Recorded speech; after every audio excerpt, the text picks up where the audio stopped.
Sebelum melanjutkan videonya, jangan lupa subscribe, like, and comment.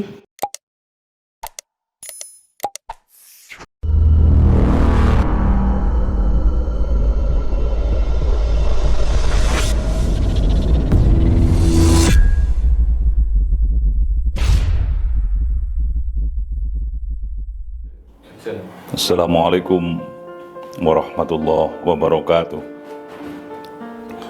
Saudara-saudara, dalam hidup ini ada sebuah dinamika yang kalau kita baper, ya kadang-kadang sakit hati sendiri. Maka hidup ini perasaannya harus netral. Kalau ada sesuatu yang tidak mengenakan, jangan terlalu dipikir, sebab sesuatu yang tidak mengenakan itu sebentar saja bisa hilang dari diri kita. Maka yang benar, sikapilah segala sesuatu dengan sikap yang baik. Tidak perlu kita merasa terpojok, dijatuhkan, dan mungkin dikucilkan. Memang ada saudara-saudara, kadang-kadang kehidupan ini di tengah komunikasi yang terbangun, yang kita bangun, tiba-tiba ada orang yang kemudian bermaksud untuk meminggirkan kita dari pergaulan itu. Meminggirkan kita, kemudian tidak melibatkan kita, pikiran-pikiran kita nggak dipakai, dan kita kemudian menjadi sakit hati. Kalau itu terjadi pada seseorang, kemudian ada orang lain yang bersikap sama, ada lagi si satunya bersikap terus-menerus, banyak yang begitu. Pertanyakan pada diri kita, siapa sebenarnya yang salah dalam hidup ini? Jangan-jangan memang diri kita sumber persoalannya gitu. Kalau diri kita menjadi sumber persoalan, segera kita koreksi secara total, kemudian kita bertekad untuk move on dari situasi itu, supaya kita ada perubahan. Tapi kalau kita kemudian gampang menyalahkan orang lain, gak selesai-selesai. Dikritik, orang lain disalahkan, dikasih masukan, orang lain juga tidak ada benarnya, diberikan solusi, dia kemudian menolaknya, dan seterusnya. Berarti yang bermasalah ada pada diri kita. Maka dalam kesempatan ini saya ingin sampaikan kepada saudara-saudara, ketika ada orang yang sedang bersikap tidak nyaman pada diri kita, satu, sikap kita adalah tenang-tenang saja, tidak perlu baper, dan kita koreksi diri kalau sikap memojokkan dari orang lain terjadi terus-menerus pada diri kita. Sebab kalau kita ingin semua orang sejalan dengan pikiran kita, maka tidak akan pernah terjadi. Kalau kita bercita-cita semua orang menghargai kita, itu angan-angan. Maka yang perlu kita sadari, hidup itu memang naik turun. Kadang-kadang kita dihargai orang karena pikiran-pikiran kita yang baru, yang jernih, yang meluruskan. Tapi kadang-kadang juga dalam waktu sekejap kita menjadi dicaci oleh orang lain, dimaki-maki orang lain. Nggak masalah, nggak masalah. Jangan jadi orang yang hidup ini kemudian kita terbang ketika dipuji dan kita tumbang ketika dicaci. Itu capek sendiri. Sebagaimana yang dialami oleh Rasul Muhammad SAW sebagai teladan kita, idola kita. Nabi itu kan pernah suatu ketika beliau berjalan, tiba-tiba di suatu tempat dia diludahi oleh anak muda. Diludahi, Nabi tenang-tenang saja. Ini saya yang diludahi, kata Rasulullah. Bukan agama saya yang dicederai. Hari kedua lewat di situ diludahi lagi, hari ketiga diludahi lagi, dan hari keempat ternyata anak muda yang meludahinya itu tidak ada di tempat itu. Maka Rasul sibuk mencari informasi kemana anak muda itu. Ternyata ada informasi dia sakit. Sakit, kata Rasul.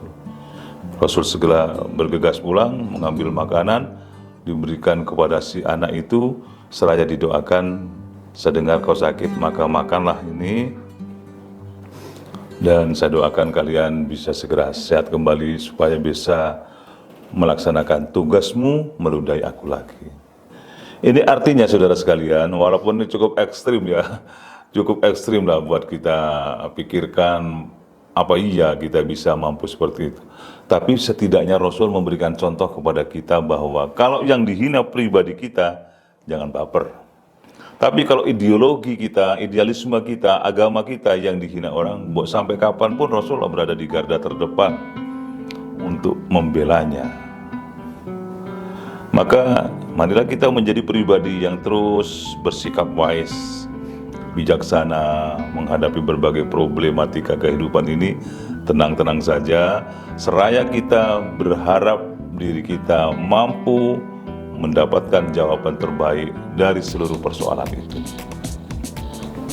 Yang pertama. Yang kedua, saudara-saudara sekalian, jangan kita bertindak atas nama komentar orang. Sekali lagi, jangan bertindak atas nama komentar orang, sebab kalau kita melakukan sesuatu atas nama komentar orang, maka kita kemudian tidak akan pernah melangkah. Contoh, dalam sebuah kisah, Luqmanul Hakim itu kan pernah mengajak putranya membawa khimar keliling kota. Ya, kelilinglah di daerahnya. Sambil diberitahukan, coba nak dengarkan, nanti pasti ada orang yang komentar terhadap perbuatan kita ini. Khimar itu dituntun berdua. Orang komentar, orang itu pikirannya kurang waras. Masa ada binatang tunggangan kok dituntun? Mbok ya dinaiki, kata orang-orang berkomentar. Luqmanul Hakim mulai bertanya kepada anaknya, gimana nak? Betul kan apa yang Bapak katakan tadi? Pasti ada orang komentar. Maka gini saja, saya yang naik, kamu yang nuntun. Jalan. Di tengah jalan dikomentar orang, ini bapaknya tidak pernah kasih, ada banyak rasa kasihan kepada anaknya. Bapaknya yang naik khimar, anaknya yang nuntun. Mestinya kan anaknya yang naik, bapaknya yang nuntun. Kata Luqmanul Hakim, gimana? Ada komentar kan? Iya. Ayo sekarang gantian, saya yang nuntun, kamu yang naik. Naiklah dia, kemudian berjalan. Selang beberapa saat ada komentar lagi, anak tidak tahu diri, masa bapaknya yang nuntun, anaknya yang naik. Mestinya kan bapaknya yang lebih tua yang naik, anaknya yang nuntun, ini masih gagah. Gimana nak? Ada lagi komentar kan? Iya. Gini aja sekarang, gimana kalau kita naik berdua? Naik berdua, selang beberapa jarak gitu, komentar datang lagi, orang ini tidak punya peri kebinatangan. Masa ada binatang sekecil itu dinaiki dua orang? Kasihan binatangnya kan? Luqmanul Hakim tersenyum sambil bilang ke anaknya, selalu ada orang yang komentar. Sekarang kita coba sekarang, binatang itu kita usung bareng-bareng. Ya, binatangnya kemudian diusung berdua antara bapak dan anaknya.